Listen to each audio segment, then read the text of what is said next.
Assalamualaikum warahmatullahi wabarakatuh. Welcome back to my channel, guys. Oke, bentar saya lurusin dulu kameranya. Oke, nggak terasa kita sudah sampai ke pembahasan yang ke part 5 ya, guys. Nah, bagi kalian yang baru pertama kali nonton channel ini, video ini adalah video yang saya buat khusus untuk sharing bagaimana cara menjadi seorang freelance pemula seperti itu, guys. Jadi kalian nanti bisa tonton part 1, part 2, part 3 sama part 4-nya setelah kalian nonton video ini supaya berkesinambungan. Oke, di video part 5 ini saya ingin membahas tentang bagaimana cara kita melipat gandakan penjualan dan keuntungan kita. Dan ini cara yang akan saya kasih sama kalian adalah cara yang mudah dipahami, mudah dimengerti. Jadi istilahnya bener-bener cara yang ampuh lah gitu lah. Pokoknya kalian pasti bisa menjalankan cara yang akan saya sharing ini, guys. Tapi sebelumnya bagi yang belum subscribe, ayo dong tolong bantu saya subscribe channel ini dan aktifkan lonceng notifikasinya supaya saat saya update video terbaru kalian gak ketinggalan channel terbaru dari Sales Magic, yaitu channel yang membahas tentang freelance, bisnis, strategi pemasaran dan hal-hal yang berhubungan dengan uang. Oke, sebelum saya lanjut, saya sambil merokok ya, guys, supaya agak rileks karena ini kita sharing santai saja lah, santai.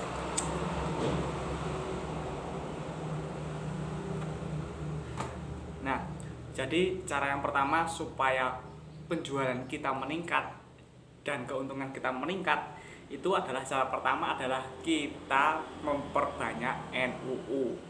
NUU adalah toko baru. Misalnya gini, guys, biasanya kita di hari Senin kita hanya menjual ke 10 orang, 10 toko, dan minggu depannya kalian harus bisa mencari 5 toko baru yang belum pernah membeli barang sama kalian.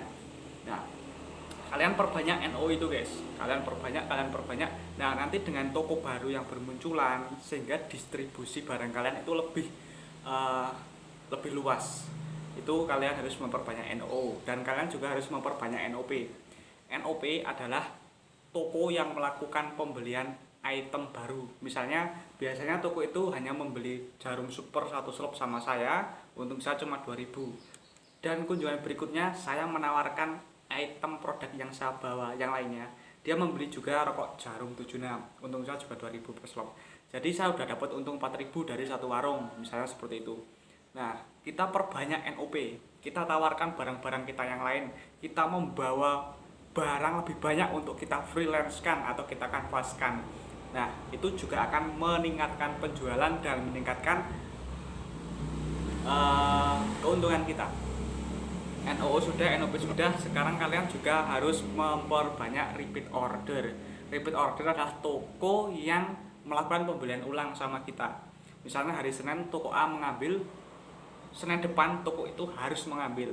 Nah, itu namanya repeat order. Dan toko yang setiap seminggu sekali kita kunjungi itu membeli, tidak pernah libur, selalu membeli, kita datang pasti beli, kita datang pasti beli, itu namanya adalah outlet aktif. Kalau kita sudah punya outlet aktif itu udah gampang banget nyari duit, guys. Nah, outlet aktif itu terjadi karena outlet aktif itu sudah memiliki konsumen loyal yang setia sama produk kita.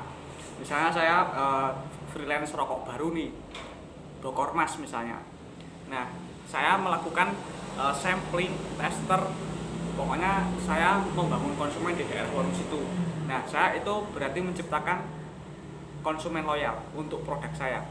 Dan saya mengarahkan juga, Pak, kalau misalnya rokok ini rasanya enak, Bapak bisa beli rokoknya di warung A atau warung B. Di sana sudah ada rokok ini, Pak, rasanya enak. Nah, itu juga cara untuk menciptakan OA atau outlet aktif. Terus berikutnya lagi, yang paling penting, guys, ini yang paling penting sekali. Sebenarnya gini, kesimpulan ketiga tadi itu seperti ini. Kalian mau jualan barang apa, kalian mau freelance barang apa, misalnya rokok, kopi saset, waterproof atau lain sebagainya, kuncinya kalau misalnya kepengen untungnya gede adalah tambah konsumen sama tambah toko. Udah itu, guys. Jadi semakin banyak kita mendistribusikan barang, Dan semakin banyak kita memperkenalkan barang kita ke konsumen, maka dengan sendirinya penjualan kita pasti akan meningkat dan untung kita juga akan meningkat. Tuh, jadi tambah toko sama tambah konsumen, udah itu guys, nggak ada cara lain. Itu cara yang nomor 4. Sebenarnya itu adalah kesimpulan dari cara 1 sampai cara ketiga gitu ya. Terus berikutnya kita juga bisa melakukan sebuah trik promosi. Dalam artian promosi itu seperti ini, Bu. Ini Ibu kalau misalnya setiap saya kunjungan, Ibu selalu membeli barang dari saya, Ibu akan mendapatkan voucher atau kupon dari saya. Ini akan saya undi 3 bulan sekali. Ya, hadiah-hadiah apa, termos atau panci atau apa gitu ya guys. Ya nanti itu hanya sebagai daya tarik gitulah. Atau kalau enggak misalnya habis belanja sama saya habis 500.000, ada potongan 2% atau berapa, yang penting dikasih diskon, itu warung juga akan senang. Terus cara berikutnya supaya penjualan kita meningkat, yaitu dengan cara kita meningkatkan dan selalu memelihara kualitas barang dan pelayanan kita kepada pemilik toko. Maksudnya adalah pelayanan kita itu harus selalu ramah, pelayanan kita itu harus selalu maksimal, dan kita nggak boleh marah sama toko meskipun kadang ada kata-kata yang nyelekin atau gimana. Pembeli ada raja, emang udah harga mati, nggak bisa ditawar. Jadi kita harus sabar, kita memberikan pelayanan yang baik, barang yang kita bawa pun juga harus benar-benar barang yang worth it. Atau maksudnya jangan barang sudah kadaluarsa kalian bawa, kalian jual lagi, itu jangan. Ya, itu adalah cara berikutnya, kalian selalu pelihara itu guys, kualitas barang dan pelayanan sebisa mungkin dipelihara, kalau bisa ditingkatkan. Terus ada cara lain apa enggak? Bentar guys, saya pikir guys. Apalagi ya?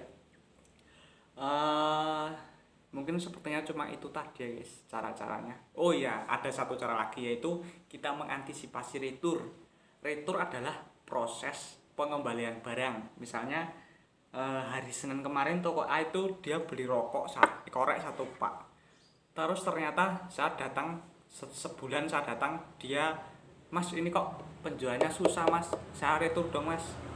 Nah kalau dia cuma ngeretur, saya akan rugi, ya enggak, saya rugi, karena otomatis saya punya PR dong, saya harus menjual barang ini kemana gitu. Solusinya adalah kita melakukan switching. Ya udah Bu, ini barang yang korek oke kurang laku, saya kasih korek yang lebih murah lagi Bu, tuker. Ini kalau misalnya nanti nggak laku, akan saya ambil lagi gitu. Itu namanya switching. Atau kalau korek nggak laku, ya udah saya tuker sama kopi saset.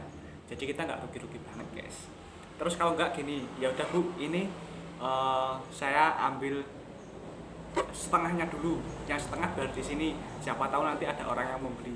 Jadi sebisa mungkin brand kita atau barang kita itu masih ada di toko itu guys, masih ada di toko itu. Jadi antisipasi retur lah sebisa mungkin, jangan sampai orang itu melakukan yang namanya retur.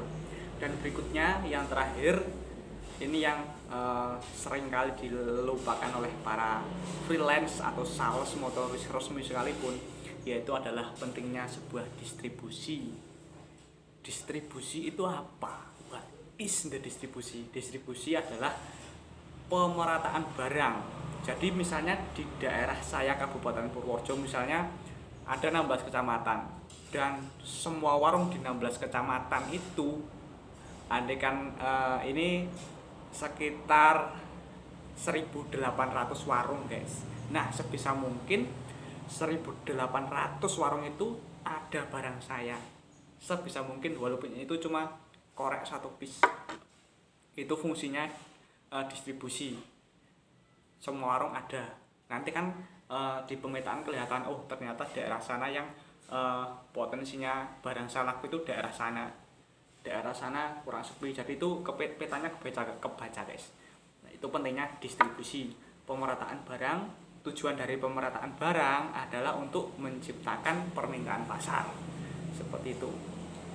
Ya mungkin seperti itu guys, sharing-sharing saya. bagaimana cara saya melipatkan penjualan saya sehingga berdampak keuntungan saya juga berlipat. Bahkan cara seperti ini sudah saya praktekkan dan saya hitung keuntungannya itu bisa 4-5 kali lipat keuntungan per bulannya.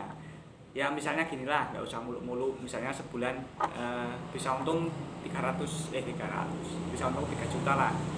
Nah kalau misalnya kalian menerapkan cara ini, per bulan kalian bisa dapat untung 2 kali lipatnya atau 3 kali lipatnya. Yang penting kalau misalnya apa yang saya share dan saya katakan di video ini kalian benar-benar lakukan, saya yakin, seyakin-yakinnya cara ini akan worth it, cara ini akan berhasil. Karena cara yang saya lakukan atau sesuatu yang saya katakan di video ini adalah hasil praktek lapangan, guys. Hasil praktek lapangan dan sesuatu yang bisa dipertanggungjawabkan. Kalau misalnya kalian ada pertanyaan, silahkan DM Instagram saya, follow dulu sebelum DM. Dan kalian subscribe channel ini, aktifkan loncengnya ya, diaktifkan, klik the bell, supaya kalian nggak ketinggalan update video terbaru dari channel saya. Dan bagi yang sudah mengikuti sharing saya dari part 1 sampai part 5 ini, coba tulis di kolom komentar gimana hasilnya. Apakah kalian masih ada sesuatu yang kalian bingungkan atau apa, silahkan tulis di kolom komentar. Nanti biar saya bantu menjawab. Jika saya tahu jawabannya, nanti saya pasti jawab. Setiap yang komen di channel saya, insya Allah akan saya jawab semuanya, guys. Oke, mungkin seperti itu dulu, guys. Akhir kata, bentar, ada satu lagi, guys. Kalau kalian mau menonton video part 1 sampai part 5, kalian bisa lewat ini, playlist video saya. Jadi itu videonya sudah saya kategorikan. Jadi kalian nanti nontonnya enak, enggak pencat-pencat. Part 1 sampai part 5. Oke. See you next time. Akhir kata, kita menjadi luar biasa saat kita berpikir bahwa kita bisa. Thank you for watching. Terima kasih sudah nonton, guys.